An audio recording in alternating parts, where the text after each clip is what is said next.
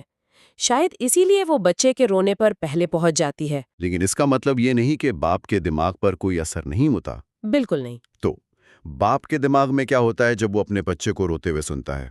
یہ آواز باپ کے دماغ میں دیکھ بھال کی جبلت کو جگاتی ہے۔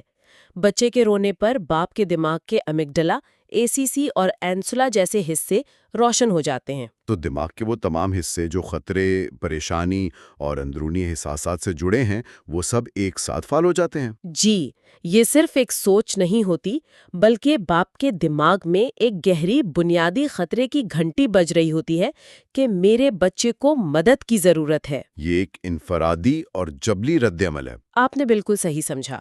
یہ باپ کو عمل کرنے پر مجبور کرتا ہے۔ اور پھر اس کا مثبت پہلو بھی ہے۔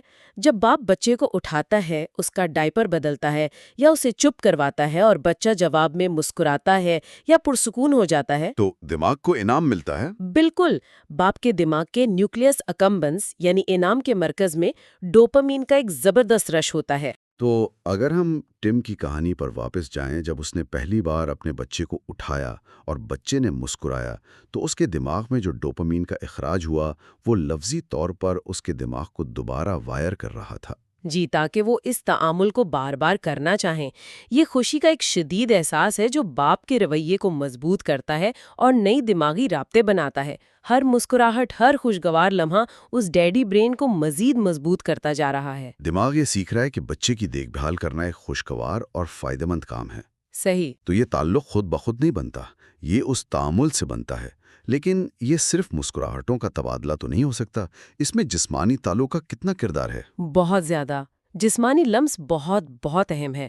مارموسٹ بندروں پر کی گئی ایک بہت دلچسپ تحقیق میں دیکھا گیا کہ جو باپ اپنے بچوں کو دن میں 15 گھنٹے سے زیادہ اٹھاتے تھے، ان کے دماغ کے پری فرنٹل کورٹیکس میں پری فرنٹل کارٹیکس یعنی دماغ کا سوچنے سمجھنے والا حصہ؟ جی، وہ حصہ جو منصوبہ بندی اور فیصلے کرتا ہے، تو ان بندروں کے پری فرنٹل کورٹیکس میں دوسرے بندروں کے مقابلے میں زیادہ خلیات اور رابطے بن گئے۔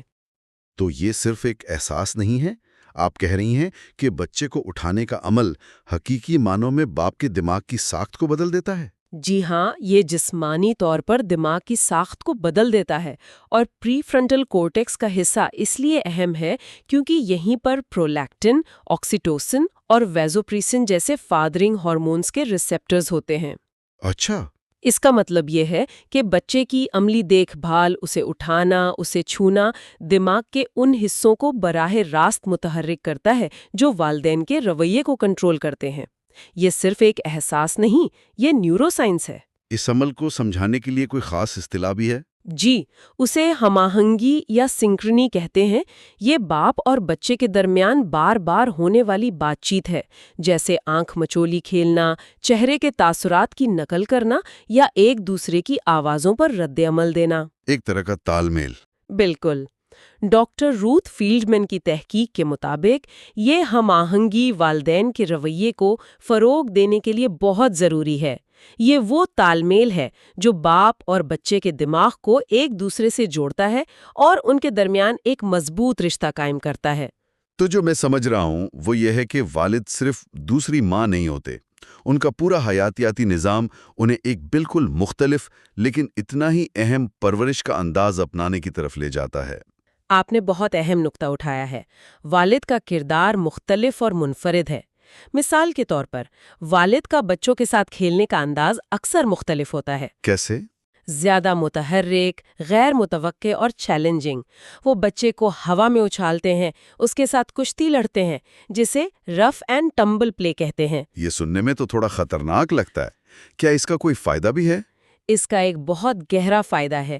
جرمنی میں کی گئی ایک 15 سالہ تحقیق سے پتہ چلا کہ جن بچوں کے والد ان کے ساتھ یہ جسمانی کھیل کھیلتے تھے، وہ جوانی میں زیادہ خود اعتماد بنے۔ اچھا۔ جی، اور وہ اپنے جذبات پر بہتر قابو پانے والے اور سماجی طور پر زیادہ باصلاحیت بنے۔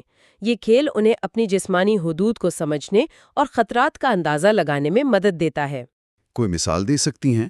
جی، جیسے جب ایک باپ اپنی بیٹی کے ساتھ کشتی لڑتا ہے اور وہ کہتی ہے بس بابا درد ہو رہا ہے، تو وہ فوراً رک جاتا ہے۔ اس ایک لمحے میں بچی نے اپنی حد کا اظہار کرنا اور باپ نے اس کا احترام کرنا سیکھا۔ والد کے تعلق بنانے کا ایک اور طریقہ خاص طور پر بیٹوں کے ساتھ چھیڑ چھاڑ یعنی ٹیزنگ کا بھی ذکر کیا گیا ہے۔ اس میں توازن کیسے رکھا جاتا ہے؟ کہیں یہ حد پار کر کے بچے کے لیے پریشانی کا باعث تو نہیں بنتا؟ یہ ایک بہترین سوال ہے۔ یقیناً اس میں توازن بہت ضروری ہے۔ ایک صحت مند باپ کی چھیڑ چھاڑ ہمیشہ محبت اور مذاق پر مبنی ہوتی ہے، تذلیل پر نہیں۔ تو اس کا مقصد کیا ہے؟ یہ بظاہر ایک مذاق لگتا ہے، لیکن یہ بچوں کو دوسروں کے ذہن کو سمجھنے، سماجی اشاروں کو پڑھنے اور چالاکیوں کو پہچاننے میں مدد دیتا ہے۔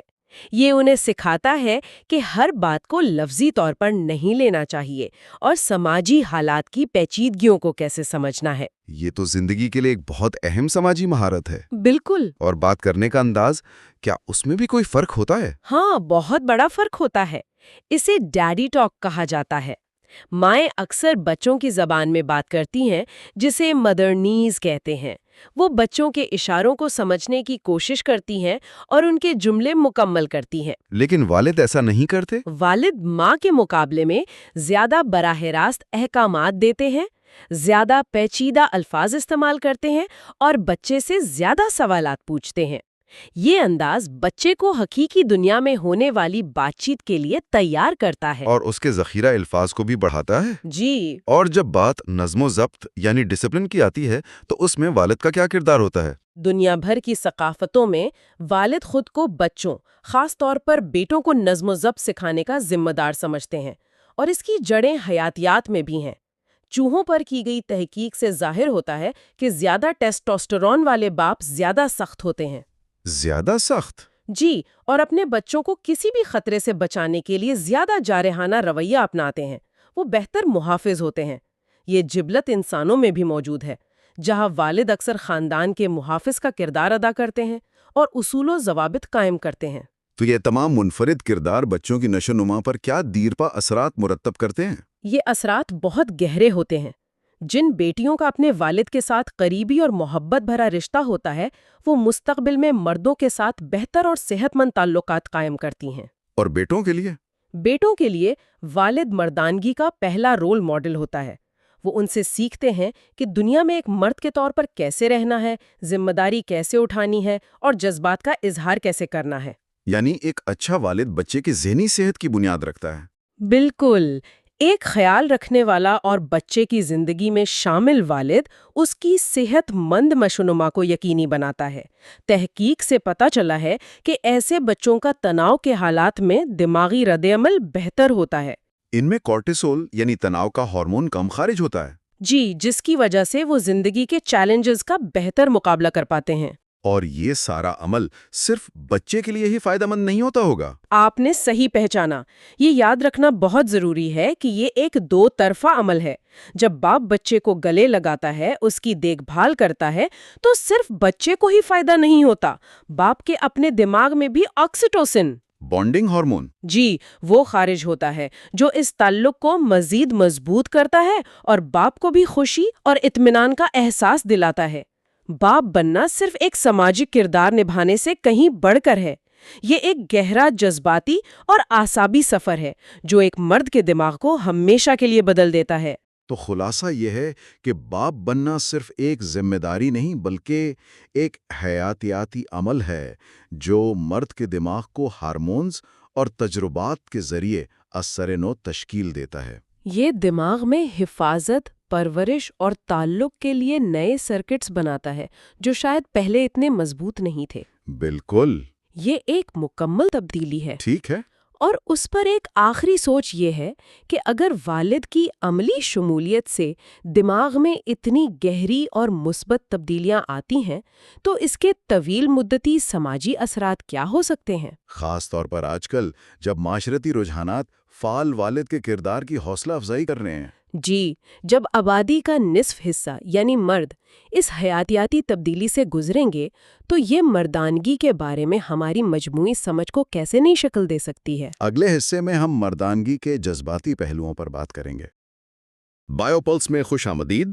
سائنس کے ذریعے انسان کو سمجھنے کا یہ سفر جاری ہے. اور آج ہم ڈاکٹر لوین بریزینڈین کی کتاب دا میل برین پر اپنی گفتگو کے آخری حصے میں داخل ہو رہے ہیں. جی، آج ہم بات کریں گے مردانگی یعنی مینہڈ، پختہ مردانہ دماغ اور اس کے مستقبل پر. مطلب یہ سمجھنے کی کوشش کریں گے کہ عمر کے ساتھ مرد کے جذبات، ان کے رویے اور ان کی ترجیحات آخر بدلتی کیسے ہیں. چلیں اس کا گہرائی میں جائزہ لیتے ہیں. اچھا، تو سب سے عام شکایت جو رشتوں میں سننے کو ملتی ہے وہ شاید یہی ہے کہ مرد جذبات کو سمجھتے نہیں. بالکل. کتاب میں نیل اور ڈینیل کی کہانی بالکل اسی نقطے سے شروع ہوتی ہے. ڈینیل اپنے کام کی وجہ سے شدید دباؤ میں ہے، پریشان ہے، اور وہ چاہتی ہیں کہ نیل بس ان کی بات سنیں، ان سے ہمدردی کریں. لیکن ہوتا کیا ہے؟ جیسے ہی وہ رونا شروع کرتی ہیں، نیل فوراً مشورے دینے لگتے ہیں. ہاں، مسئلے کا حل بتانا شروع کر دیتے ہیں. جی، اور اس سے ڈینیل کو لگتا ہے کہ نیل کو ان کے جذبات کی کوئی پرواہ ہی نہیں. یہ بہت ہی عام منظر ہے. بالکل. اور دیکھیں، یہیں سے تو ساری کہانی دلچسپ ہوتی ہے. کتاب کی مصنفہ کے مطابق یہ رویہ بے حسی نہیں بلکہ دماغ کی وائرنگ کا نتیجہ ہے. دماغ کی وائرنگ کا؟ جی، ہمارے دماغ میں ہمدردی کے دو الگ الگ راستے یا کہہ لیں کہ سسٹم ہوتے ہیں. پہلا ہے مرر نیورون سسٹم یعنی MNS. MNS. اسے آپ جذباتی ہمدردی کا نیٹ ورک کہہ سکتی ہیں. اس کا کام ہے جو تم محسوس کر رہے ہو وہی میں محسوس کر رہا ہوں. اچھا. جب ہم کسی کو درد میں دیکھتے ہیں تو ہمارے دماغ کے وہی حصے متحرک ہو جاتے ہیں، اور یہ نظام خواتین کے دماغ میں عموماً زیادہ دیر تک فعال رہتا ہے. تو یہ MNS سسٹم عورتوں کو دوسروں کے جذبات سے زیادہ گہرائی میں جوڑتا ہے، اور مردوں میں دوسرا سسٹم کون سا ہے؟ دیکھیے، مردوں کا دماغ بھی MNS سے ہی شروع کرتا ہے، لیکن وہ بہت تیزی سے دوسرے سسٹم پر چلا جاتا ہے جسے ٹیمپورل پیرائٹل جنکشن یا TPJ کہتے ہیں. TPJ؟ جی، یہ علمی ہمدردی کا مرکز ہے. اس کا کام جذبات محسوس کرنا نہیں بلکہ مسئلے کا تجزیہ کرنا، اسے سمجھنا اور پھر فوراً اس کا حل تلاش کرنا. تو جب ڈینیل رو رہی تھی، نیل کا دماغ چند لمحوں کے لیے MNS کے ذریعے ان کا درد محسوس کرتا ہے، لیکن پھر ایک ایکسپریس ٹرین کی طرح سیدھا TPJ اسٹیشن پر پہنچ جاتا ہے. جس کا مقصد ہے اس مسئلے کو حل کرو تاکہ یہ تکلیف ختم ہو. بالکل، وہ اپنے طریقے سے مدد کرنے کی کوشش کر رہے ہوتے ہیں. یہ تو بہت دلچسپ ہے. تو کیا اس کا مطلب یہ ہے کہ مرد کا یہ مسئلہ حل کرنے والا موڈ ایک شعوری انتخاب ہے یا یہ خودکار حیاتیاتی رد عمل ہے؟ کتاب کے مطابق یہ بڑی حد تک ایک خودکار اور بہت تیز رفتار رد عمل ہے. اچھا. دماغ یہ راستہ اس لیے اختیار کرتا ہے کیونکہ اسے لگتا ہے کہ یہی مدد کرنے کا سب سے مؤثر طریقہ ہے. اسی سے جڑی ایک اور دلچسپ چیز ہے، گائے فیس یا پوکر فیس. ہاں، پوکر فیس والی بات تو بہت عام ہے، لیکن مجھے لگا تھا کہ یہ صرف ایک سماجی رویہ ہے. کیا اس کے پیچھے بھی کوئی سائنس ہے؟ جی بالکل. کتاب میں ایک تحقیق کا ذکر ہے جس نے اس راز سے پردہ اٹھایا.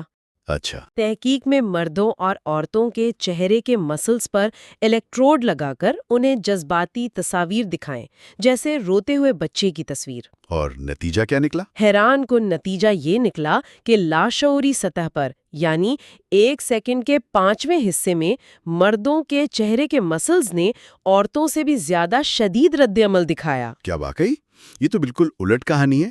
یعنی اندرونی طور پر وہ زیادہ محسوس کر رہے تھے؟ بالکل، لیکن صرف 2.5 سیکنڈ کے اندر. جیسے ہی دماغ نے اس معلومات کو شعوری طور پر پروسیس کیا، مردوں نے اپنے تاثرات کو مکمل طور پر دبا لیا. جبکہ عورتوں کے چہرے پر وہی تاثرات مزید گہرے ہو گئے. جی، مصنفہ کہتی ہیں کہ یہ ایک خودکار رد عمل بن جاتا ہے. اس کا تعلق ٹیسٹوسٹرون اور ویزوپریسن جیسے ہارمونز سے ہے جو دماغ کو فوری عمل اور کنٹرول کی طرف مائل کرتے ہیں. اور زنانہ دماغ میں ایسٹروجن اور آکسیٹوسن کا اثر زیادہ ہوتا ہے جو تعلق اور جذبات کو فروغ دیتے ہیں. بالکل صحیح. یہ ہمدردی کا فرق تو سمجھ میں آتا ہے، لیکن اس کا کیا کریں جب بات صرف ہمدردی کی نہیں بلکہ انا اور غلبے کی آ جاتی ہے؟ ہاں، کتاب میں جو اور ماریا کی کہانی اسی نقطے کو بہت اچھے سے بیان کرتی ہے، جہاں ایک ٹیکسی ڈرائیور سے معمولی جھگڑے پر جو غصے سے آگ بگولا ہو جاتے ہیں. یہ مردانہ انا کے کلاسک کیس ہے، اور اس شدید رد عمل کے پیچھے بھی دماغی ساخت اور ہارمونز کا ہی کھیل ہے. اچھا، وہ کیسے؟ دیکھیں، پہلی وجہ تو یہ ہے کہ مرد کے دماغ میں غصے اور جارحیت کو کنٹرول کرنے والا حصہ یعنی سیپٹم عورت کے مقابلے میں نسبتاً چھوٹا ہوتا ہے۔ دوسری اور زیادہ اہم وجہ ہارمونز کا طوفان ہے۔ جب ٹیکسی ڈرائیور نے جو کو چیلنج کیا تو ان کے دماغ میں ٹیسٹوسٹیرون اور سٹریس ہارمون کورٹیسول کی بھرمار ہو گئی، جس نے دماغ کے خطرے کے مرکز امیگڈلا کو پوری طرح متحرک کر دیا۔ جی بالکل۔ تو یہ ایک طرح سے بقا کا رد عمل ہے، جیسے کوئی ان کی علاقے پر حملہ کر رہا ہو۔ بالکل، یہ ایک علاقائی اور غلبے کا رد عمل ہے جو ہزاروں سالوں سے مردانہ دماغ میں پروگرامڈ ہے، اور کچھ مردوں میں تو جیسا کہ جو کے معاملے میں تھا، غصہ خود کو مزید تقویت دیتا ہے۔ مطلب غصہ غصے کو بڑھاتا ہے؟ جی، اسے آٹو کیٹالیٹک اینگر کہتے ہیں۔ ٹیسٹوسٹرون اور ویزوپریسن کی وجہ سے دماغ کو اس غصے میں ایک عجیب سی تسکین یا کہہ لیں کہ نشہ محسوس ہوتا ہے، جس کی وجہ سے اس آگ کو بجھانے کے بجائے اس پر مزید تیل ڈالنے کا دل کرتا ہے۔ بالکل یہی۔ لیکن کیا یہ حیاتیات کو ایک بہانے کے طور پر استعمال کرنے کا خطرہ نہیں ہے؟ مطلب کوئی کہہ سکتا ہے کہ میں کیا کروں، میرا دماغ ہی ایسا بنا ہے۔ یہ ایک بہت اہم سوال ہے۔ کتاب یہ واضح کرتی ہے کہ حیاتیات کو سمجھنا بہانے بازی کے لیے نہیں بلکہ خود آگاہی کے لیے ہے۔ صحیح۔ جب جو کو یہ سمجھ آیا کہ ان کا غصہ ایک حیاتیاتی رد عمل ہے تو انہوں نے اسے کنٹرول کرنے کے طریقے سیکھے۔ تو علم طاقت بن جاتا ہے، بہانہ نہیں۔ اور یہی اصول کام کی جگہ پر بھی لاگو ہوتا ہے، خاص طور پر جب درجہ بندی یا ہائرارکی غیر مستحرک ہو، جیسے نیل کی کہانی میں ہوا تھا۔ جی، جب انہیں پروموشن کے لیے اپنے حریف کے ساتھ مقابلہ کرنا پڑا تو ان کی حالت ہی بدل گئی۔ ان کی نیندیں اڑ گئیں اور وہ ہر وقت چڑچڑے رہنے لگے۔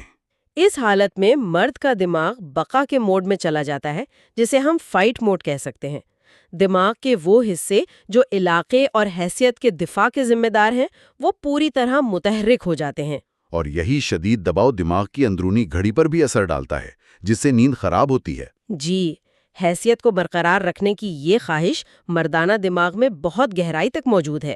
تو یہ تو ہوئی جوانی اور آدھیڑ عمرے کی بات۔ اب زندگی کے اگلے مرحلے پر آتے ہیں، جہاں کتاب کے مطابق ایک بہت بڑی تبدیلی آتی ہے۔ جی، 58 سالہ جان کی کہانی ہے، جو طلاق کے بعد ایک نوجوان خاتون کیٹ سے ملتے ہیں اور خود میں ایک عجیب سی تبدیلی محسوس کرتے ہیں۔ وہ کہتے ہیں کہ وہ پہلے سے زیادہ شفیق اور نرم ہو گئے ہیں۔ جی بالکل۔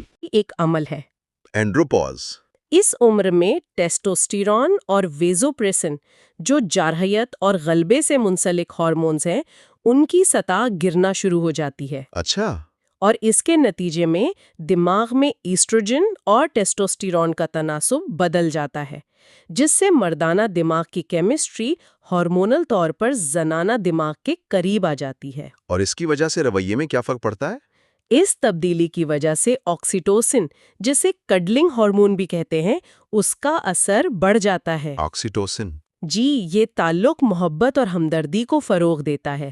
یہی وجہ ہے کہ جان کو اب گلے ملنا اور پیار جتانا اچھا لگنے لگتا ہے۔ تو جیتنے کی خواہش کم ہو جاتی ہے اور جڑنے کی خواہش بڑھ جاتی ہے۔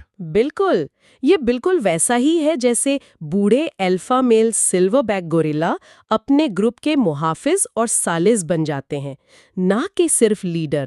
لیکن جان کی کہانی میں ایک افسوسناک موڑ آتا ہے۔ جب کیٹ کہتی ہیں کہ وہ بچے پیدا کرنا چاہتی ہیں تو جان گھبرا کر رشتہ ختم کر دیتے ہیں۔ جی، اور اس کے بعد وہ شدید تنہائی کا شکار ہو جاتے ہیں۔ اور یہ تنہائی دماغ کے لیے زہر کی طرح ہے۔ بالکل، کتاب بتاتی ہے کہ تنہائی کا احساس دراصل بقا کا ایک میکانزم ہے جو ہمیں چیخ چیخ کر کہتا ہے کہ جاؤ اور لوگوں سے ملو۔ تحقیق تو یہ بھی کہتی ہے کہ سماجی تنہائی صحت کے لیے اتنی ہی نقصان دہ ہے جتنی دن میں 15 سگریٹ پینا۔ جی ہاں، جب کوئی شخص تنہا ہوتا ہے تو اس کے دماغ کے سماجی سرکٹس جیسے ٹی پی جے استعمال نہ ہونے کی وجہ سے کمزور پڑ جاتے ہیں۔ خوشی کے مراکز بھی کم متحرک ہوتے ہیں۔ تو یہی چڑچڑے بوڑھے مرد کے پیچھے کی کہانی ہے۔ جی، ان کا دماغ سماجی رابطے کے لیے ترس رہا ہوتا ہے۔ اینڈروپوز کا ایک اور پہلو ہے جس پر کتاب میں بات کی گئی ہے، اور وہ ہے جنسی فعل پر اس کا اثر۔ ہاں، ٹام اور ڈیان کی کہانی۔ جی، جہاں کم ٹیسٹوسٹیرون کی وجہ سے ٹام کو تھکاوٹ، ذہنی کمزوری اور جنسی خواہش میں کمی کا سامنا کرنا پڑتا ہے۔ دیکھیں اینڈروپوز کے دوران مردوں میں ٹیسٹوسٹیرون کے پیداوار جوانی کے مقابلے میں 1/3 سے آدھی رہ جاتی ہے۔ اس کا عام علاج تو ہارمون ریپلیسمنٹ تھراپی ہے۔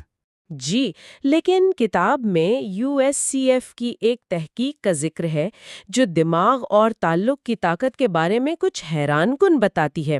اچھا، وہ کیا ہے؟ اس تحقیق میں بوڑھے مردوں کے ایک گروپ کو DHE نامی ہارمون دیا گیا جو ٹیسٹوسٹیرون جیسا کام کرتا ہے۔ اور دوسرے گروپ کو کیا دیا گیا؟ دوسرے گروپ کو پلیسیبو یعنی ایک نقلی دوا دی گئی، لیکن اس کے ساتھ انہیں ہر ماہ خیال رکھنے والی دلچسپی لینے والی خواتین کے ساتھ سماجی طور پر وقت گزارنے کا موقع دیا گیا۔ اور نتیجہ؟ نتیجہ یہ نکلا کہ جن مردوں کو صرف سماجی رابطہ ملا، ان کی صحت اور جنسی فعل میں ان مردوں سے بھی زیادہ بہتری آئی جنہیں اصلی ہارمون دیا گیا تھا۔ واہ، تو اس کا مطلب یہ ہوا کہ گہرا انسانی تعلق اور سماجی رابطہ لفظی معنوں میں ہارمون سے بھی زیادہ طاقتور علاج ثابت ہو سکتا ہے۔ یہ تو ناقابل یقین ہے۔ بالکل، اس تحقیق سے یہ ثابت ہوتا ہے کہ دماغ کو صحت مند رکھنے کے لیے سماجی اور جذباتی ماحول کتنا ضروری ہے۔ اور یہی ہمیں کہانی کے آخری اور سب سے خوبصورت حصے کی طرف لے جاتا ہے، دادا یا نانا کا دماغ۔ جی، ٹام جو اپنی بیٹی کے ساتھ جوانی میں بہت سخت تھے، وہی ٹام اپنے پوتے کے ساتھ ایک بالکل مختلف انسان بن جاتے ہیں۔ انتہائی شفیق، صبر والے اور محبت کرنے والے دادا بن جاتے۔ جی، ایسا کیوں ہوتا ہے؟ یہ اتنی بڑی تبدیلی کیسے آتی ہے؟ اسے ماہرین نفسیات جنریٹیوٹی کا مرحلہ کہتے ہیں۔ یہ وہ عمر ہے جب انسان کی توجہ اپنی ذات، اپنی کامیابی سے ہٹ کر آنے والی نسل اور معاشرے کی بھلائی پر مرکوز ہو جاتی ہے۔ اچھا، ارتقائی نقطہ نظر سے بھی دادا اور نانا انسانی بقا کے لیے ہمیشہ بہت اہم رہے ہیں۔ وہ خاندان کو وسائل اور تحفظ فراہم کرتے تھے، جس سے بچوں کے زندہ رہنے کے امکانات بڑھ جاتے تھے۔ تو ٹام کا اپنے پوتے کے ساتھ جو گہرا لگاؤ تھا، وہ دراصل ان کے دماغ میں ہونے والی ایک گہری حیاتیاتی اور نفسیاتی تبدیلی کی عکاسی تھی۔ بالکل صحیح۔ تو اس پورے سفر کا خلاصہ کیا ہے؟ مردانہ دماغ کا مستقبل کیا ہے؟ یہ کتاب ہمیں کیا بتاتی ہے؟ دیکھیں، کتاب کا سب سے بڑا پیغام شاید دماغ کی لچک ہے، یعنی برین پلاسٹیسٹی۔ Brain plasticity. حیاتیات بنیاد تو فراہم کرتی ہے، لیکن یہ کوئی پتھر کی لکیر نہیں۔ ماحول، تجربات، رشتے اور ہماری اپنی کوششیں دماغ میں دیر پا تبدیلیاں لا سکتی ہیں۔ یعنی حیاتیات کو سمجھنا ہمیں اپنے رویوں کو بہتر بنانے کا موقع دیتا ہے۔ جی، اسے اس طرح سمجھیں کہ حیاتیات ایک گھر کا ابتدائی نقشہ ہے، لیکن زندگی کے تجربات اور ہمارے انتخاب وہ تزئین و آرائش ہے جو ہم عمر بھر اس گھر میں کرتے رہتے ہیں۔ اور کتاب کا ضمیمہ بھی اسی طرف اشارہ کرتا ہے، جہاں جنسی رجحان کے حیاتیاتی پہلوؤں پر بات کی گئی ہے۔ جی، وہ حصہ یہ واضح کرتا ہے کہ دماغ کی وائرنگ کتنی پیچیدہ اور متنوع ہو سکتی ہے۔ یہ ہمیں یاد دلاتا ہے کہ کوئی ایک معیاری مردانہ دماغ نہیں ہوتا۔ ہر دماغ اپنی جگہ منفرد ہے۔ بالکل، یہ تنوع ہی انسانیت کی خوبصورتی ہے۔ آج کی یہ گفتگو ہمارے سننے والوں کے لیے ایک سوچ چھوڑ جاتی ہے۔ اگر پختہ مردانہ دماغ قدرتی طور پر ہمدردی، تعلق اور اگلی نسل کی پرورش کی طرف مائل ہوتا ہے، تو ہمارا معاشرہ کیسا ہو سکتا ہے اگر ہم مردوں میں ان نرم خصوصیات کی حوصلہ افزائی، ان کی پوری زندگی کریں، بجائے اس کے کہ ہم صرف بڑھاپے میں ہارمونل تبدیلیوں کا انتظار کریں؟ یہ تھا دا میل برین کا مکمل سائنسی سفر۔ بائیو پلس کو سبسکرائب کریں اور سائنس کی دنیا میں ہمارے ساتھ جڑے رہیں۔